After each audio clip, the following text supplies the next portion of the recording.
Bienvenidos a la página de construcciones metálicas y de madera. Vamos a continuar con el módulo 4F. Les recuerdo que ya vimos el módulo 4D, tracción, 4E, compresión. Ahora nos toca flexión. Después vamos a ver corte, torsión e interacción. En definitiva, vamos a ver todas las solicitaciones y determinar las resistencias de diseño. ¿Qué es esto? La resistencia de diseño se compone por un coeficiente de reducción de las resistencias, phi, y la resistencia nominal. De la multiplicación de esos dos valores tenemos la resistencia de diseño. Eso lo tenemos que comparar, básicamente, la resistencia de diseño con la resistencia requerida o las solicitaciones mayoradas. Eso es un poco la consigna que está en este módulo 4, determinar las resistencias de diseño de todas las solicitaciones. Primero las simples y después vemos el módulo de cómo trabajan, cómo se relacionan en interacción las eventuales simultaneidades de solicitaciones.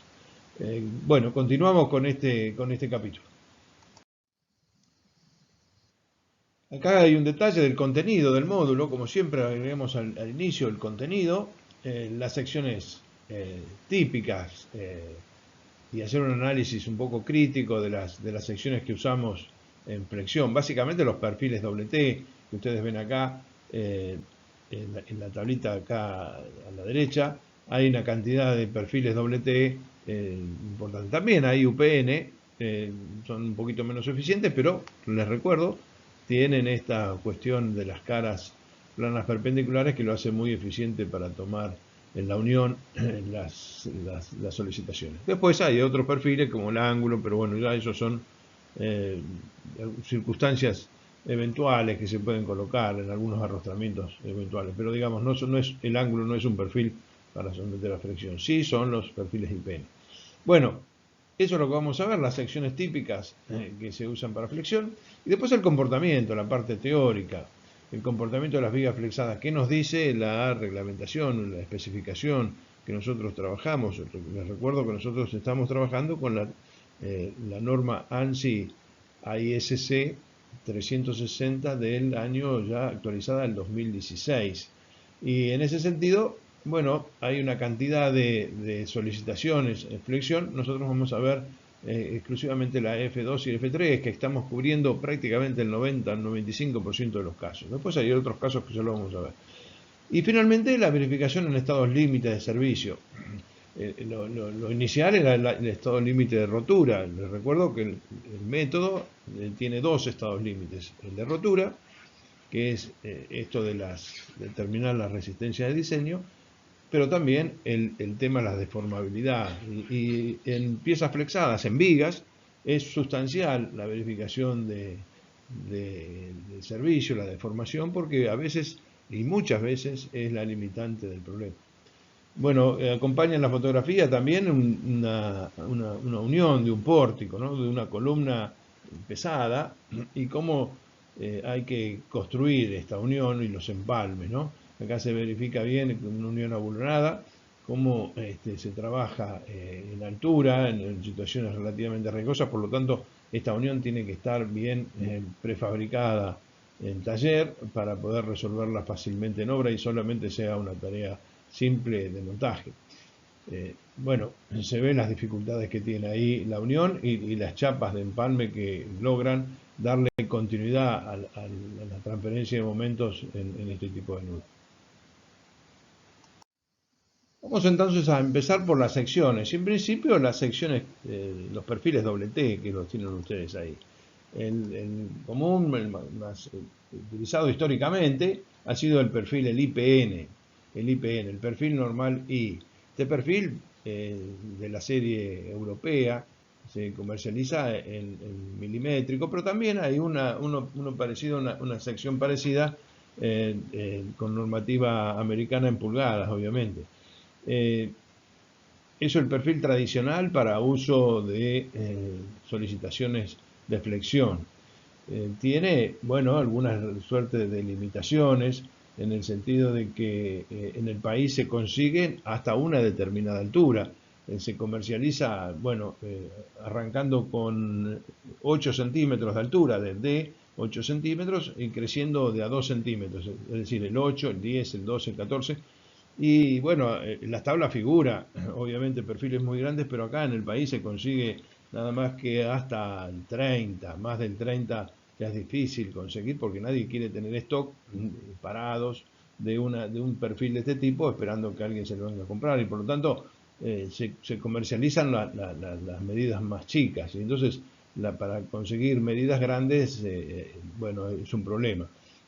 Vuelvo a repetir, hasta el perfil número 30 podemos encontrar en el mercado. Después del 30 ya es un problema. Otro perfil utilizado es el ángulo, perdón, el UPN. El UPN, les recuerdo, históricamente tiene el problema de que tiene el centro de gravedad excéntrico con el centro de corte. Aquí estaría el centro de gravedad de la sección y el centro de corte estaría por aquí. Es decir, hay una diferencia. ¿Qué consecuencias trae este tema? Bueno, que cuando el perfil es cargado, es solicitado, con una solicitación que pasa por el centro de gravedad, este perfil tiene unas solicitaciones de torsión secundarias que generan, bueno, deformaciones y además solicitaciones adicionales. ¿Cuál es la ventaja que tiene este perfil? Esto de que hablábamos de las caras perpendiculares que lo hacen a la hora de las uniones y los empalmes, y la posibilidad de usar con otros perfiles es bastante conveniente y por eso es de mucho uso. Otras soluciones son los IPB, los perfiles de alas anchas, se llama perfil Gray, también es conocido como perfil Gray alas anchas. Hay una serie un poco más liviana y una serie un poco más pesada. La ventaja que tienen estos es que tienen las alas más anchas y tienen el borde interno es paralelo al borde externo, lo que le facilita a la hora de hacer las uniones con empalmes abulonados.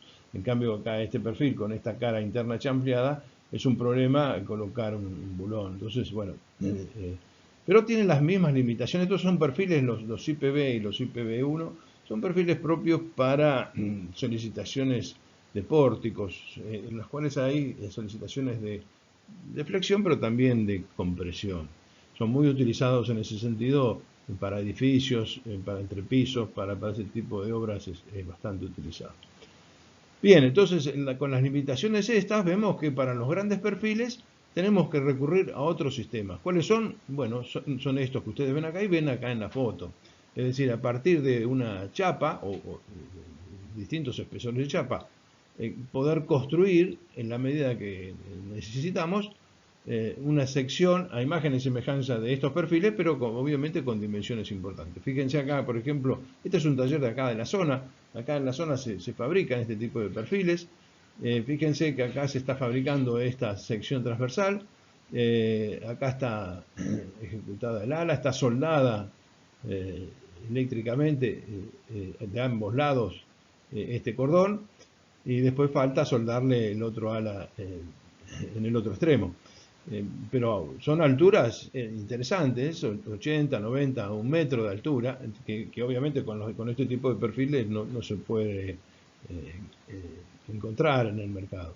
Pero con esto lo podemos fácilmente construir, y de hecho hoy se utilizan en forma continua para hacer naves industriales. De hecho, en esta foto de acá de la izquierda encuentran una utilización de esto. Y incluso tienen la posibilidad de hacerse con inercia variable, es decir, variando la altura y obviamente colocando más sección, más altura, donde más la necesito. En estos casos en general es en el nudo, ¿no? En el nudo de pórtico requiere más altura, y seguramente en el apoyo, si está articulado, deberá ser una altura más chica, menor. Bueno, entonces se puede ir construyendo esta perfil con sección variable, lo que hace mucho más eficiente, y obviamente hay un ahorro interesante. Bueno, continuando con las vigas de alma llena, otro uso también muy difundido es el hacer trabajarlo con el hormigón y obtener un rendimiento mucho más eficiente. Fíjense acá en un entrepiso, esta es una viga principal, estas son vigas secundarias, después hay una cubierta que es lo que se conoce como steel deck, que acá se ve un poquito más detalladamente, y hay conectores desde la estructura metálica de la viga, del ala superior de la viga, soldado eficientemente, estos conectores que transfieren el esfuerzo de corte, que obviamente hay que calcularlo, para que trabaje el hormigón, obviamente, a la compresión y el acero a la tracción. Con esto se logra hacer mucho más eficiente la estructura, obviamente más económica, alturas menores de los entrepisos, y es una solución bastante difundida, bueno, para losas de entrepisos funcionando como mixta. Acá en esta fotografía ustedes están viendo cómo se disponen los conectores previo a colar el hormigón en esta losa. Y hay un funcionamiento mixto, acero, hormigón. Las alturas de las vigas para predimensionar, bueno, obviamente son variables y dependen de la carga, ¿no? Pero en general las alturas de las vigas están siempre relacionadas con las luces.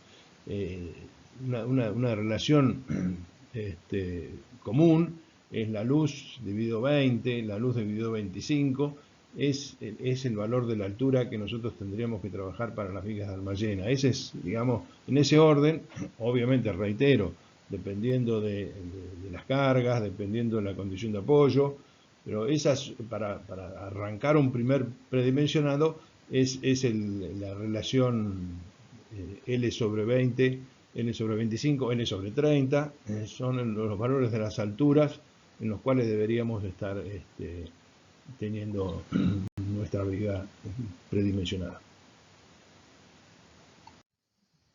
Una variante de las vigas de almallena son las vigas estas con alma aligerada. Son soluciones que, bueno, tienen que ver un poco también con la estética, pero de alguna forma dan un poco más de altura al hacer alguna suerte de estos cortes, trasladando, y entonces se genera una sobrealtura respecto a la condición inicial. Ahora, hay una manufactura importante que hay que sopesar con el mejor rendimiento estructural, es decir, por un lado tengo un trabajo de manufactura importante, por otro lado tengo una mayor prestación estructural. También resuelven en alguna medida las necesidades que hay de pases de instalaciones, aire acondicionado, cuestiones eléctricas. Bueno, estos agujeros vienen bien a veces y son necesarios en entrepisos en los cuales hay que pasar diversas cañerías, ¿no? Entonces, y otra cosa puede ser donde dan soluciones este tipo de estructuras es por alguna cuestión así de diseño estético o que esté a pedido. Bueno, esto también es una solución funcionando como viga aislada o, como ven acá, como viga mixta en colaboración con el hormigón. Bueno, finalmente otra variable para tomar esfuerzos de flexión son las vigas reticuladas, ¿no? Las vigas reticuladas. Acá ustedes tienen algunos ejemplos en estas fotografías, unas cabreadas, las típicas cabreadas, ¿no? Reticuladas, o unas vigas importantes, vigas principales que ven ustedes acá y vigas secundarias ahí. Bueno, este tipo de viga trabaja bajo este criterio, que los elementos funcionan a tracción y a compresión. Eso es cierto si las acciones se aplican en los nudos y si esto está bien centrado y si coinciden los centros de las barras en un mismo punto, son coincidentes, es decir, si se aplican determinadas cuestiones constructivas que se deben respetar, la viga reticulada es muy eficiente porque dispone de material en las zonas extremas, es decir, en un cordón superior horizontal, un cordón inferior horizontal y después montantes y diagonales que van tomando los esfuerzos de corte. Esta es la solución. Ahora, constructivamente Siempre hay que modular de modo tal de que las vigas secundarias acometan en coincidencia con los montantes, con los nudos, que no caigan en el centro del tramo, por ejemplo acá, y produzcan efectos de flexiones secundarias. Eso, bueno, obliga a modular, a establecer de alguna forma una modulación dentro de la estructura y que no tener ese tipo de excentricidades. Eso hay que cuidarlo bien. Bueno, vamos a ver ahora cómo se dimensionan fácilmente este tipo de elementos estructurales. Bueno, acá hay un ejemplo de unas viguitas más chicas, pero son muy usadas en las estructuras metálicas. Las más chiquitas, estas de hierro redondo, son muy usadas en variadas dimensiones, ¿no? 20 centímetros por 30, 20 por 40, toman solicitaciones de flexión con cordones de hierro redondo, crecientes en la necesidad de tener más momento que tomar, o un poquito ya más pesadas con cordones de hierro ángulo. Las diagonales, que pueden tener distintas conformaciones, pero en general esta celosía es la más común, la celosía en zigzag, digamos, del diagonal, es el más común. Puede ser, en general es de hierro redondo, en general es de hierro redondo, de tamaño obviamente mucho más chico que el cordón. Puede también ser en algunos casos de ángulo, ya cuando la viga es más importante.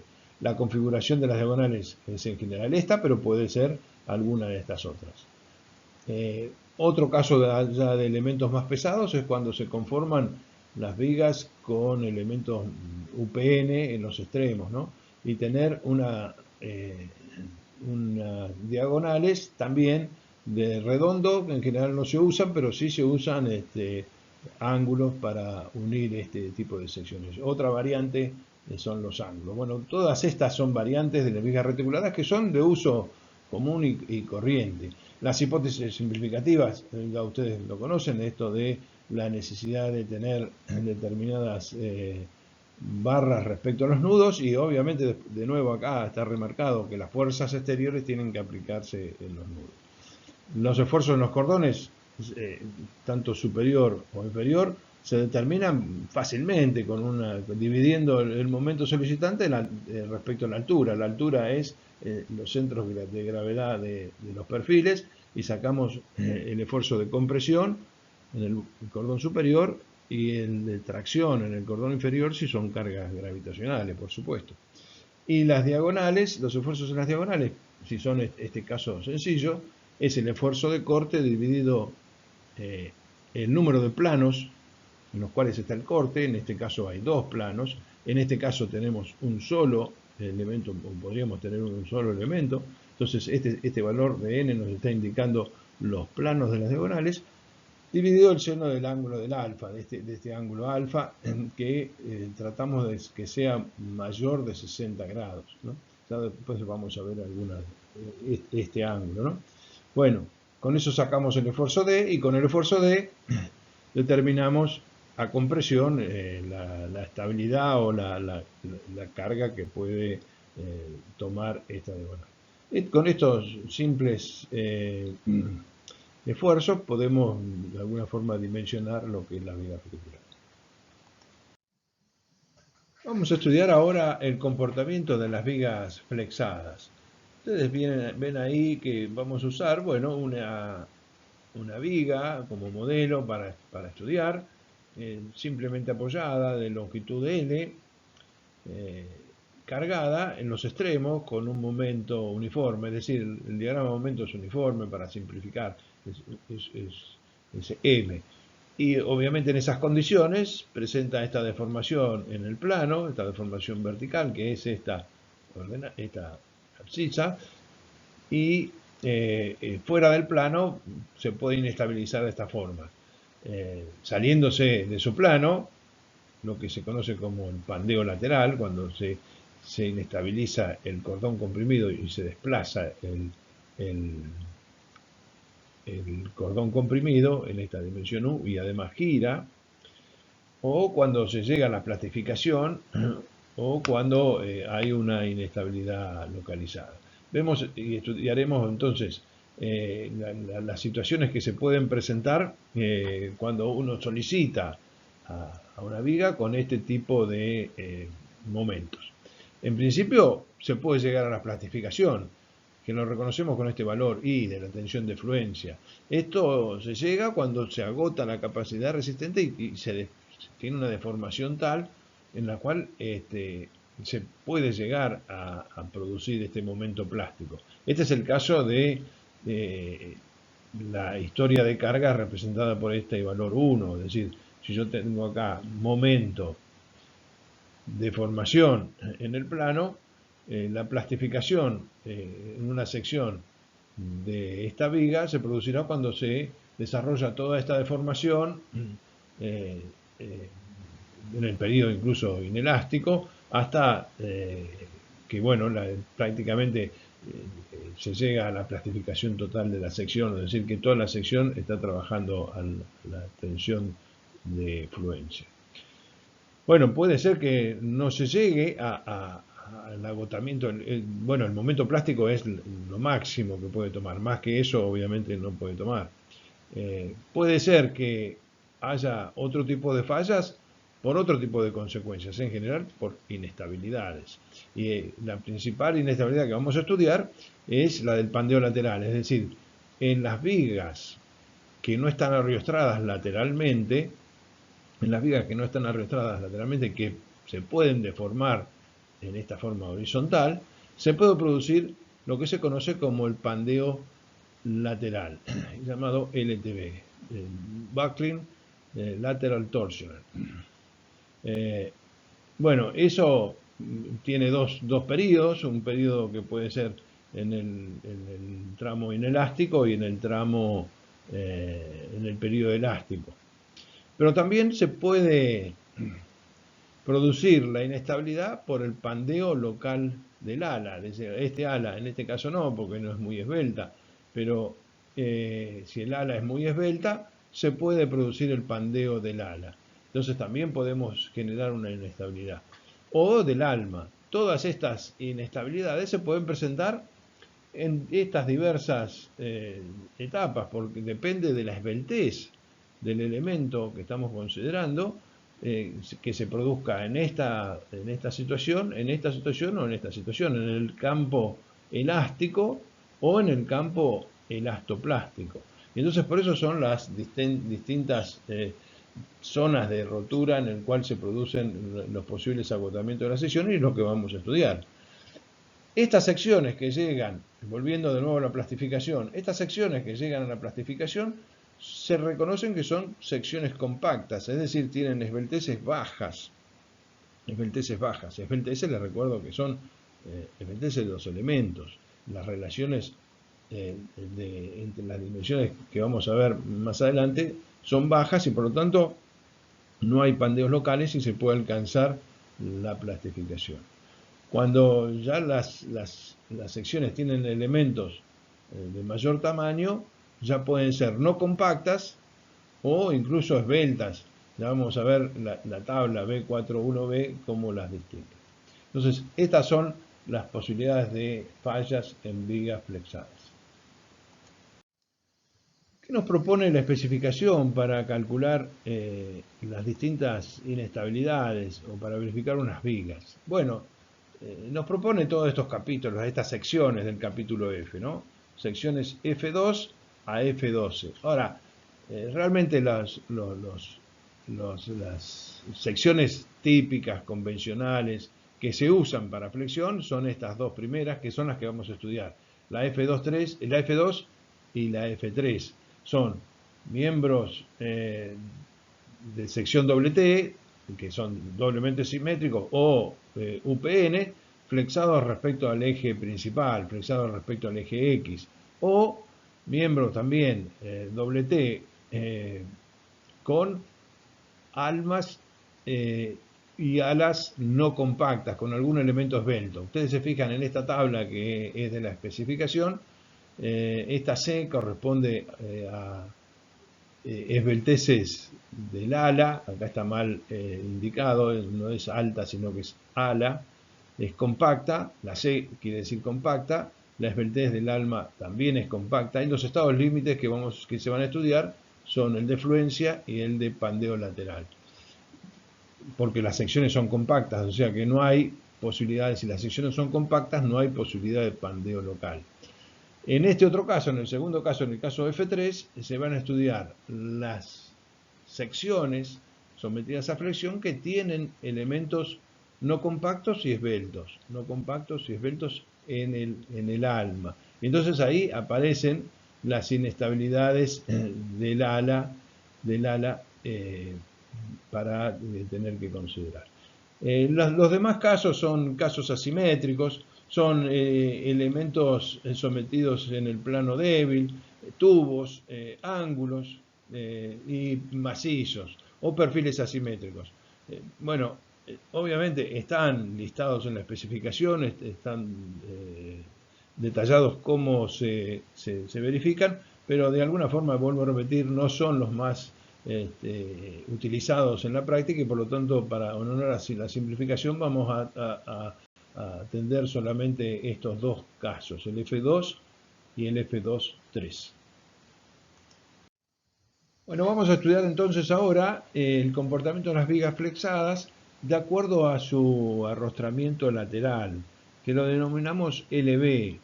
El arrostramiento lateral puede estar dispuesto en forma continua, como está acá, esta viga, la viga que se integra a una losa, tanto sea con el ala embebida o con los conectores de corte.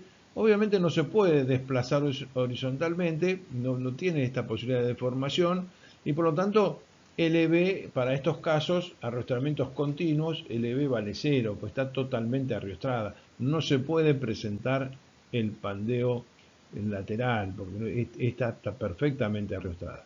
En cambio, en las vigas en las cuales hay vigas secundarias, acometidas vigas secundarias, como es en este caso que se grafica acá, las separaciones entre estas vigas secundarias son en general múltiplos de la longitud, por eso yo pongo acá LB igual a L sobre N, y por lo tanto hay una longitud entre arrostramiento, longitud no arrostrada, LB, que se puede calcular de esta forma, L sobre N, o sea, la cantidad de elementos de vigas que hay, se divide la luz para obtener la longitud no arrostrada LB. En otros casos, la LB, cuando no hay ninguna viga secundaria que arrostra a la viga principal, puede darse el caso de que LB sea la longitud total de la viga, si es que está sola y aislada en toda su longitud. Este es el caso, por ejemplo, de las vigas carrileras en los puentes grúas, en los cuales el apoyo es exclusivamente en correspondencia, bueno, justamente con las columnas, ¿no? Y el apoyo lateral muchas veces lo tiene nada más que en correspondencia con las columnas. En este caso, bueno, la definición de LB queda definida constructivamente como la vamos a determinar. Para ampliar un poco respecto a la longitud entre arrostramientos, LB, vemos acá algunos ejemplos de un caso de este entramado de vigas. Vamos a suponer que acá tenemos vigas paralelas una a otra, por ejemplo la viga AB, y que estuviera arrostrada por esta viga en el extremo, esta viga en el medio y esta viga en el otro extremo. Esta viga, este entramado de vigas, se puede deformar como se ve ahí en estas líneas punteadas, porque esta deformación horizontal, esto está obviamente dibujado en un plano, es un plano, entonces una posible deformación horizontal inestabiliza todas las vigas. Para de alguna forma rigidizar en el plano, necesito colocar un rigidizador, que son básicamente las cruces. Porque estas cruces evitan justamente la distorsión, porque su rigidez axial es mucho más que la rigidez flexional. Y entonces estos puntos se rigidizan. Al rigidizar este punto y este punto, esta viga, como tiene rigidez axial, rigidiza todos los demás puntos. Por eso siempre las cruces lo ponen en los primeros y en los últimos paños y se rigidiza todo. Bueno, obviamente acá, volviendo a la longitud no reajustada, LB. LB acá es L, la longitud total. Y acá LB es L sobre 2, la longitud dividido 2. Acá tenemos una fotografía donde se muestra, bueno, una viga principal y correas, ¿no? Correas que están bastante próximas. Acá la longitud LB sería la distancia entre estas correas porque de alguna forma lo que estoy arrastrando es el cordón comprimido. El cordón comprimido es el que se trata de inestabilizar. Y este arrastramiento seguramente en el fondo de esta construcción se arrastrará de esta forma en un muro y entonces se termina en un muro. Bueno, esto tiene rigidez axial y entonces no se deja de formar. Otra forma de arrastrar en el plano son las cruces, de estos tipos de cruces tipo K. También se puede lograr una cruz, un arrastramiento de este tipo que es bastante conveniente. Acá tienen algunos de los casos de arrastramiento con ángulo. ¿Cómo se disponen los arrastramientos? ¿Qué es lo que hay que arrastrar? Bueno, acá se ve clarito cómo es la necesidad de arrastramiento, por ejemplo, en un perfil doble T. Lo que necesito arrastrar es el ala superior que está comprimida para una carga gravitacional. El ala superior está comprimida, el ala inferior está traccionada. Lo que necesito rigidizar es el área superior, que es la que se inestabiliza. En el caso que trabajemos con un perfil UPN, en este caso el perfil UPN, la cosa cambia, porque esta carga, de nuevo les recuerdo, genera momentos torsores. Al generar momentos torsores, ya no es suficiente rigidizar en la parte superior, sino que tengo que tomar una cupla. Lo mismo pasa acá, y lo mismo pasa en el ángulo, porque el centro de corte está desplazado respecto del centro de gravedad. Ahora, ¿cómo se determinan estos elementos que uno dice que son arrastramientos? ¿Qué es lo que arrastra? ¿Cuánto? ¿Con qué lo calculo el arrastramiento? Bueno, recordamos las cuestiones que habíamos visto para cartelas en las vigas armadas en compresión, en el capítulo de compresión, que la resistencia mínima que se tenía que transferir era un corte ideal que equivalía al 2% de la carga de compresión. Bueno, acá vale lo mismo y se le agrega una rigidez mínima para tener de alguna forma un área mínima suficiente para transmitir esta resistencia mínima. Repasemos ahora cuáles son los estadios límites que tienen la flexión, ¿no? En principio, una viga doble T, ¿cuál es la capacidad de carga máxima? Bueno, lo que siempre habíamos dicho, el momento plástico, en donde toda la sección se plastifica y es el agotamiento final de la sección. Más que esto, la sección no resiste, más que el momento plástico, no resiste. Entonces, el momento nominal se determina como el momento plástico, que es la tensión de fluencia del material por el módulo plástico respecto al eje X. Esto se pueden obtener directamente de tablas, la tabla de los perfiles, obviamente las tablas viejas no tienen el módulo plástico, porque trabajaban con el método elástico, no lo van a encontrar, pero es fácilmente determinable con el momento estático, es 2 veces el momento estático máximo. Las tablas nuevas sí lo tienen al momento plástico y es fácil de determinarlo. Pero bueno, si en algún momento hay que calcularlo, les recuerdo esto de que tiene una relación con el momento estático. Otro límite en particular es cuando se agota la resistencia elástica. Es decir, cuando estamos en el periodo elástico, cuando esta tensión llega a la tensión de fluencia en régimen elástico. Este es otro momento nominal crítico de referencia, que es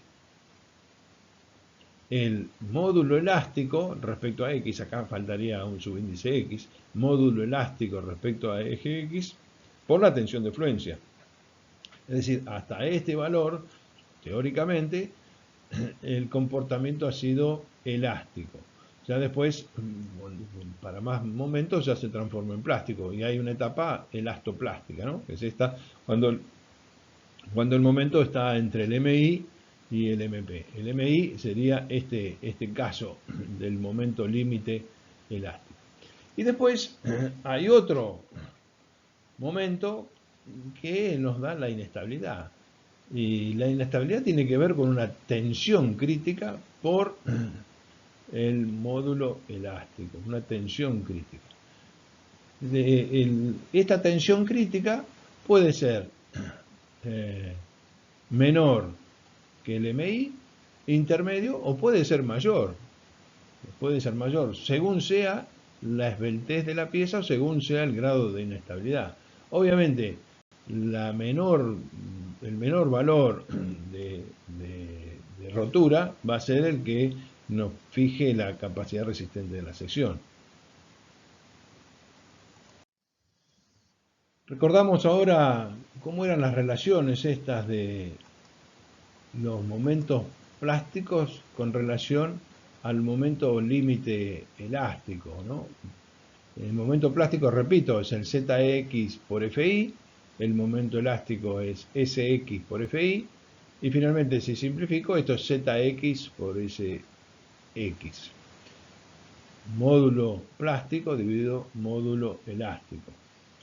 Para las distintas secciones, esta relación alfa vale 1,5 para las secciones rectangulares. Bueno, y acá tienen los otros valores para las distintas secciones. Para las secciones que nosotros trabajamos en estructuras metálicas, la diferencia es un 12%, más aproximadamente, digamos. Es variable, obviamente de acuerdo al tipo de perfil, pero la diferencia entre un reconocimiento de la plastificación y el régimen elástico es un 12%. Por eso que esta capacidad adicional que representa la plastificación es reducida para los perfiles metálicos, y por eso es que de alguna forma los profesionales y las normas y las especificaciones tardaron tanto tiempo en pasarse a una norma en estados de rotura y reconocer al régimen plástico, porque el aporte, la diferencia entre el método elástico y el método plástico no era importante. En el caso de hormigón, que siempre se tiene en secciones rectangulares, obviamente la diferencia es interesante. Ahora, en el caso de metálicas, bueno, un perfil, el 12% no, digamos, es parecido casi al coeficiente de reducción de resistencia. No tiene tanto importancia como en el caso de la sección rectangular. Vamos a ver ahora los factores que afectan al pandeo lateral torsional. Acá nosotros tenemos una viga, de nuevo la viga sometida a los momentos extremos en el plano, y vemos cómo se sale del plano cuando no está suficientemente arrastrada lateralmente. Se puede salir del plano. Es una desviación lateral la que se produce. Esa desviación lateral se produce en general cuando el eje Y es débil, tiene poca inercia respecto a Y, pero también cuando se dan estas distintas circunstancias, cuando, bueno, depende del material, del módulo E, de G y de la tensión de fluencia, de la geometría de la sección, acá aparece el eje Y, depende de los módulos, del coeficiente de alabeo, porque hay un componente, además del desplazamiento lateral, hay una deformación, una rotación en el cual tiene que ver el tema de la torsión. Depende del diagrama, de los diagramas de momentos flectores. Nosotros acá lo analizamos con dos momentos uniformes en toda la longitud, pero no es el caso típico. En general, las vigas están solicitadas con una carga puntual o con una carga distribuida, y vamos a ver cómo se analiza esos casos. Con la posición de la carga respecto a si está colocada en la parte superior o en la parte inferior, es mucho más inestable cuando uno carga sobre el borde superior que cuando cuelga del ala inferior.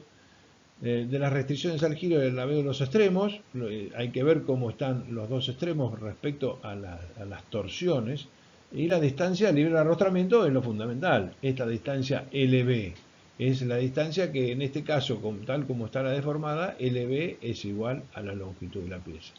En esas condiciones, cuando LB es chico, y es menor que este valor L sub P, que depende del tipo de la sección, se llega a la plastificación. Se llega a la plastificación.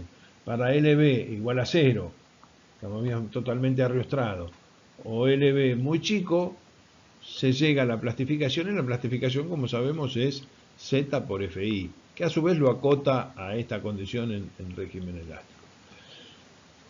Pero esta es, digamos, esta es una cuestión que no se puede de alguna forma superar, salvo algunos casos raros. Cuando la distancia libre entre arrostramientos LB ya es mayor, se hace más importante, está entre estos dos términos, que ya lo vamos a ver más adelante, se produce el pandeo lateral inelástico. Y cuando LB ya es importante, la longitud libre de arrostramiento es importante, se produce el pandeo lateral elástico. Entonces tenemos estas tres etapas o tres posibilidades de rotura para el pandeo lateral torsional, que lo vamos a ver ahora en la próxima filmina. En esta filmina estamos viendo entonces la resistencia de flexión en función de la longitud no arrostrada. Resistencia nominal de flexión es esta ordenada, M sub n, con un valor máximo que es el momento plástico, obviamente, y en abscisas tenemos lo que es LB, la longitud no arriostrada. La longitud no arriostrada de la viga, no la longitud de la viga, la longitud no arriostrada de la viga. Cuando LB es chico en esta zona, el momento es el momento plástico. El momento nominal es el momento plástico. Cuando se llega a un valor L sub P, que ya vamos a ver cómo se obtiene, bueno, empieza a producirse el pandeo lateral torsional. En principio en el régimen inelástico, hasta el valor LR. Y a partir del LR en el régimen elástico, por eso tiene esta forma parabólica. Acá hay una interpolación entre este punto y este punto, 0,7 de FI por el momento estático es este valor. Finalmente la curva momento nominal respecto a la longitud no arrostrada es estas tres posibilidades en estos tres rangos de posibilidades de la longitud no arrostrada. ¿Qué es esto que está acá, esta línea punteada? Bueno, esta curva continua, o estas zonas continuas, han sido calculadas para una solicitación uniforme, un momento uniforme. Esto en general no es así. En general no es así. En general el momento puede ser, bueno, si hay una carga uniforme, el momento es parabólico, bueno, y así sucesivamente. Si hay una carga puntual es triangular y así sucesivamente. Entonces, hay una diferencia en considerar el diagrama real de las cargas. Eso se calcula con este coeficiente C sub B, que es mayor que 1, y que entonces aumenta la capacidad resistente de esta zona continua a esta zona punteada. Aumento. Ahora, ese aumento nunca puede ser mayor al momento plástico. Por lo tanto, esta situación es imposible, es teórico imposible. Acá hay que acotar al momento plástico.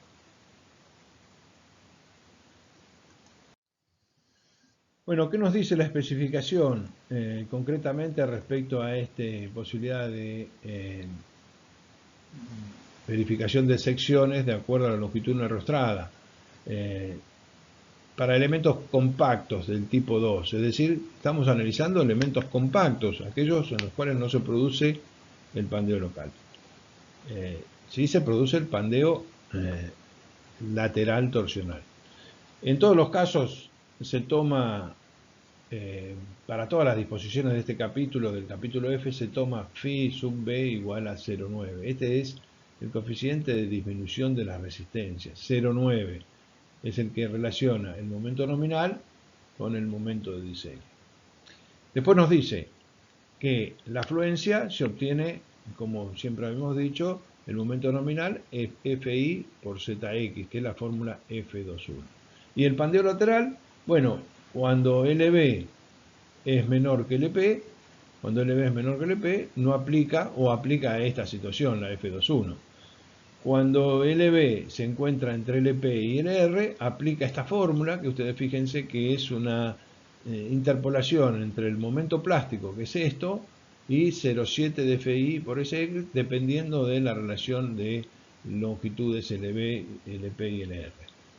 Y finalmente, cuando LB es mayor que LR, acá la norma estaba mal y por eso lo corregí acá, en rigor es la longitud no arriostrada es mayor que esta longitud LR, aparece el momento crítico, que es F crítico por Sx, donde F crítico lo vamos a ver en la otra filmina, es esta de F23. Entonces son las tres rangos que habíamos visto en el gráfico que están coincidentes con estas tres ecuaciones. Momento plástico, momento en donde se produce la inestabilidad torsional en el rango inelástico y momento en el cual se produce la inestabilidad en el rango elástico. En esta filmina podemos obtener el valor del F crítico, la tensión crítica para el rango 3, la inestabilidad elástica. Ustedes tienen acá el coeficiente C sub B, que tiene en cuenta el diagrama de momentos. Bueno, estas son constantes, ¿no? Y acá están los valores directamente. Seguidamente, la norma nos da los valores de LP y LR, estas dos longitudes en los cuales estaba el cambio de rango entre el rango plástico, el rango inelástico y el rango elástico, con estos valores ya de cálculo. Estos valores LP y LR vienen dados en las tablas de perfiles, o sea que no hay necesidad de calcular esta fórmula, esta F25 y esta F26, sino que ya las nuevas tablas del CIRSO entregan este valor, que es un dato y es una solución para nosotros, al menos para este tipo de perfiles, tenemos estos valores, entonces es bastante simple determinar la longitud LB, ver en qué rango estamos y aplicar la fórmula. Y finalmente, para determinar el coeficiente C sub B, que era el que tenía en cuenta el diagrama de momento, bueno, se aplica esta fórmula. Esta forma, fíjense que tiene el numerador 12,5 del M máximo, 12,5 del M máximo, y después en el denominador aparecen también los momentos y en suma también 12,5. Lo que pasa es que si este MA, MB y MC son los momentos en el cuarto, en el medio y en el 3/4 veces la luz de la viga. Entonces, si fuese un diagrama uniforme, para el diagrama uniforme, esto vuelve a dar 12,5, la suma inferior, y C sub B es igual a 1. En otros casos esto da valores siempre mayores que 1, porque el denominador siempre va a ser menor que el numerador.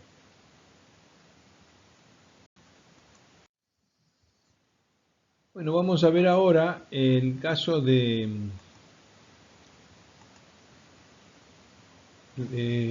pandeos locales, es decir, cuando los elementos de la sección ala o alma tienen esbelteces relativamente grandes. Esbelteces, les recuerdo que llamamos en estos casos a esbelteces de los elementos, es decir, la relación ancho-espesor o alto-espesor. ¿Cuáles son los elementos? Bueno, son las alas y las almas. No confundir con las esbelteces globales que habíamos visto en compresión. Esas son otras esbelteces. Lamentablemente tienen la misma valor de lambda y se llaman de igual forma, pero bueno, son finalmente esbelteces las que producen las inestabilidades. Estas son esbelteces de los elementos, por eso las distinguimos del ala y del alma.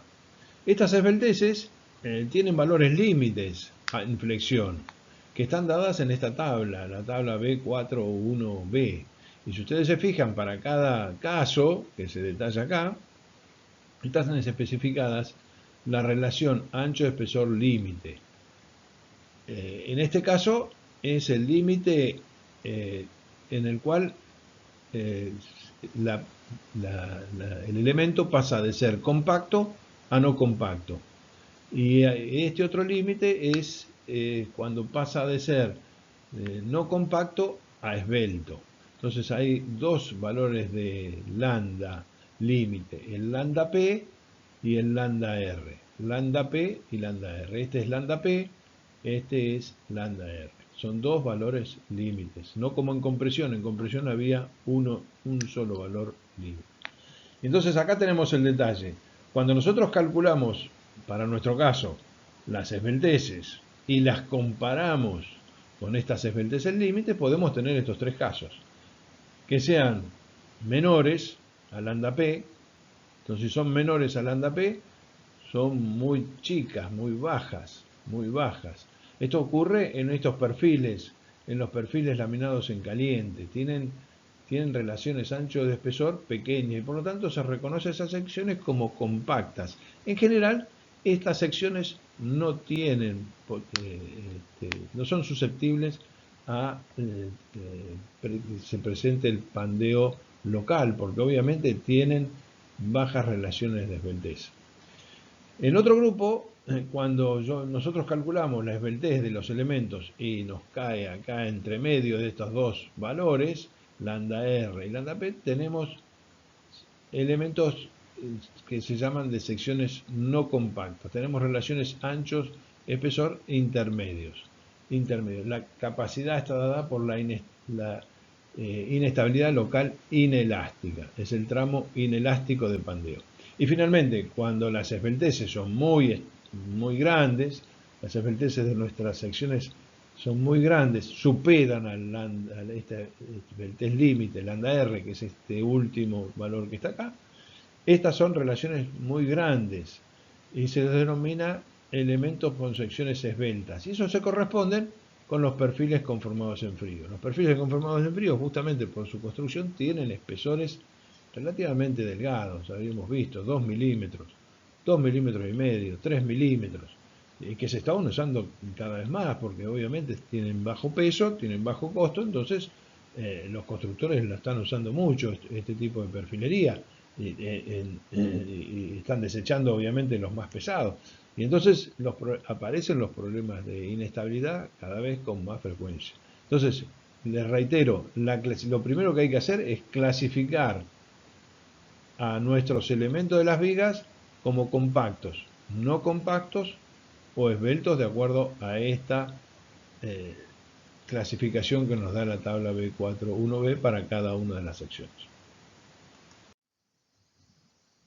Una vez que tenemos calculadas o determinadas las esbelteces de los elementos, nos queda directamente aplicar las fórmulas de flexión para llegar a determinar la capacidad de carga para las vigas del tipo F3, de alas no compactas o esbeltas. En ese caso volvemos al mismo diagrama, es un diagrama, fíjense que es un diagrama similar al que habíamos visto para el otro tipo de inestabilidad, pero con la diferencia de que obviamente este es el momento nominal, y acá en vez de tener la longitud no arriostrada en las abscisas tenemos las esbelteces. Tenemos tres rangos de nuevo, un rango de piezas para las piezas de elementos compactos, otro para no compactos y otro para esbeltos, y los límites están expresados en estos valores de referencia. Según donde nosotros tengamos la esbeltez en cada caso, aplicaremos la fórmula. En este caso, si nuestra esbeltez cae en este rango, es el momento plástico. El momento plástico, fíjense acá, que aplica y nos remite a la fórmula F22. El momento plástico es, bueno, reitero, la tensión de fluencia por el módulo plástico. Cuando tenemos nuestra esbeltez cae en el rango intermedio, tenemos esta fórmula, la fórmula 3.1, que finalmente es una interpolación entre el momento plástico y este valor 0,7 de Fi por Sx en función de la esbeltez y los valores de las esbelteces límites extremas. Y finalmente, para las zonas de alas esbeltas, la zona de ala esbelta, tenemos el valor de una fórmula del momento nominal, que es una expresión de Euler, la inversa de la esbeltez al cuadrado. Esto es Seubler con las distintas expresiones que están acá. Es decir, tenemos nuevamente la posibilidad de caer en cualquiera de estos rangos en función de los distintos elementos de las piezas. Repito, los laminados en caliente están acá porque tienen bajas esbelteces, los conformados en frío están por acá y obviamente tienen reducido el momento nominal por las posibilidades de expandeo local. Por último, destacar en la verificación que es necesaria para el caso de vigas del estado límite de servicio. Hasta ahora vimos el estado límite resistente. Les recuerdo que el método, el RFD, consiste en la determinación de los dos estados límites.